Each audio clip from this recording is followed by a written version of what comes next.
Hello, কেমন লাগলো সুনন্দা বৃষ্টির গান? একটা জোর করতালি হয়ে যাক তাহলে। আজকে আমাদের এই প্রকৃতিটাও খুব সুন্দর করে সেজেছে, তাই না? তাই না ভাই? চারদিকে মনে হচ্ছে মহুয়ার গ্রানে ভরে গেছে, কৃষ্ণচূড়ার লাল মিশে গেছে প্রকৃতিতে। আর এমন সময় ঘরে কি কারো মন টেকে? মন চলে যায় কারো ভাবনায়, কিংবা কারো কবিতা লিখতে ইচ্ছে করে, প্রেমে পড়ে যায়। কিন্তু এমন সময়ে সবচেয়ে ভালো লাগে যদি কেউ কোমর দুলিয়ে নাচে, তাই না?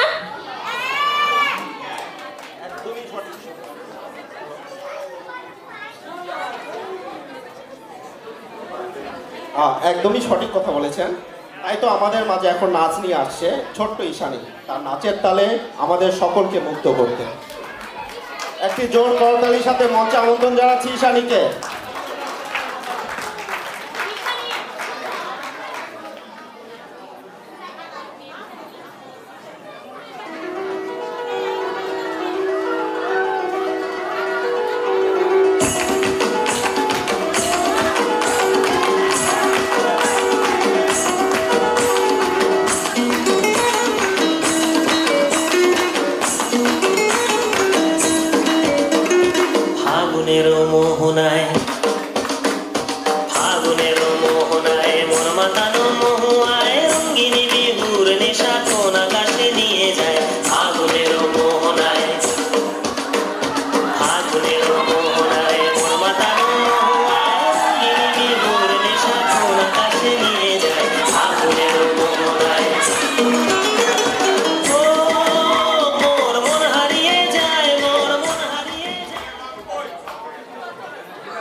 প্রথমবার স্টেজে উঠেছে, এত মানুষ দেখে একটু ভয় পেয়ে গেছে। আমরা সবাই ঈশানীর জন্য আরেকবার জোরে করতালি দিব।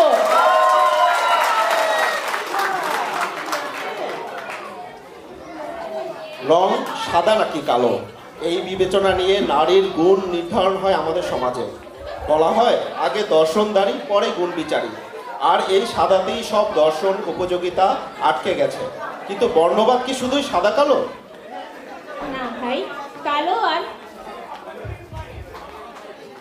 আর ধলো বাহিরে কেবল, ভিতরে সবারই সমান রাঙা। গায়ের রং ফর্সা না হওয়ার তীব্র গ্লানি, অবজ্ঞা আর অবহেলা বারবার ফুটে উঠেছে কবিগুরু রবীন্দ্রনাথ ঠাকুরের কবিতায়। গান কবিতা, তার অনেক গান কবিতা আছে যা জাগিয়ে তোলে আমাদের বোধ শক্তিকে। সেরকমই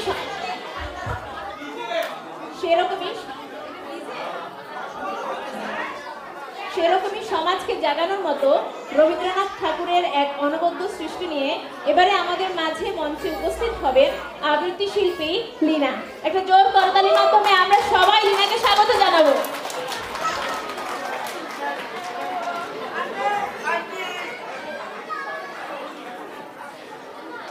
হ্যালো,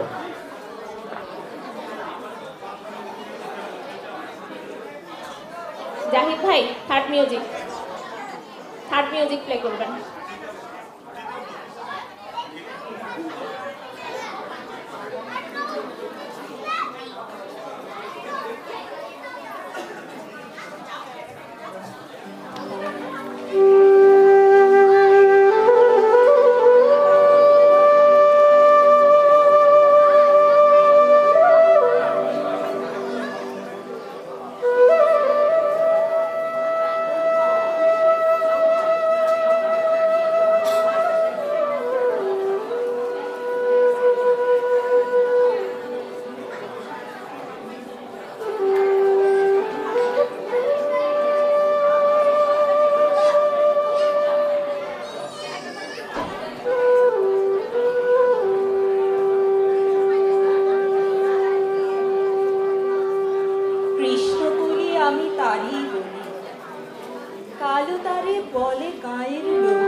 মেঘলা দিনে দেখেছিলেন মাঠে কালো মেঘ, কালো হরিণ চোখ।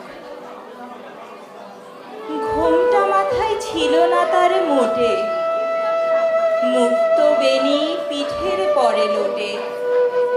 কালো, তা সে যতই কালো হোক, দেখেছি তার কালো হরিণ চোখ।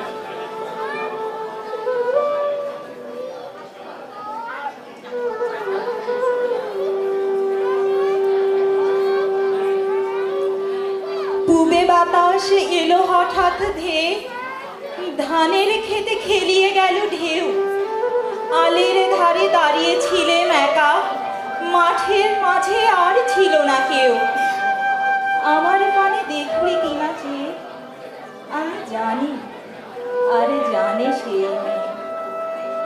কালো, তা সে যতই কালো হোক, দেখেছি তার কালো হরিণ চোখ।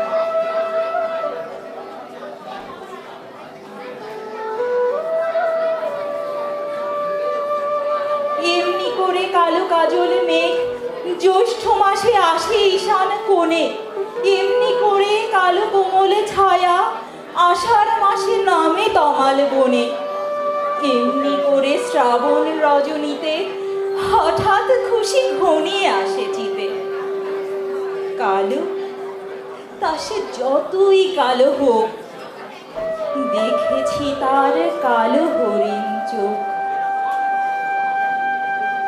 কৃষ্ণকলি আমি তারই বলি, আর যা বলে বলুক অন্য লোক।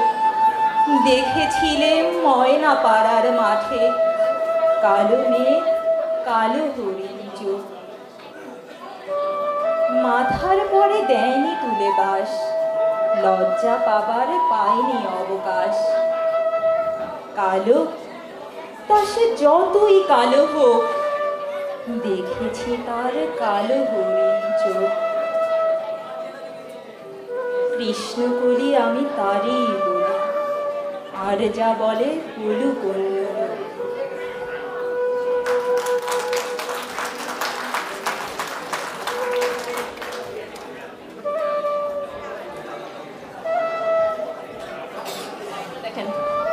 অনেক ধন্যবাদ লীনাকে এত সুন্দর একটি কবিতা আমাদের সামনে উপস্থাপন করার জন্য। এই কবিতাটি শোনার পরে মন যেন কেমন খারাপ হয়ে গেছে, তাই না?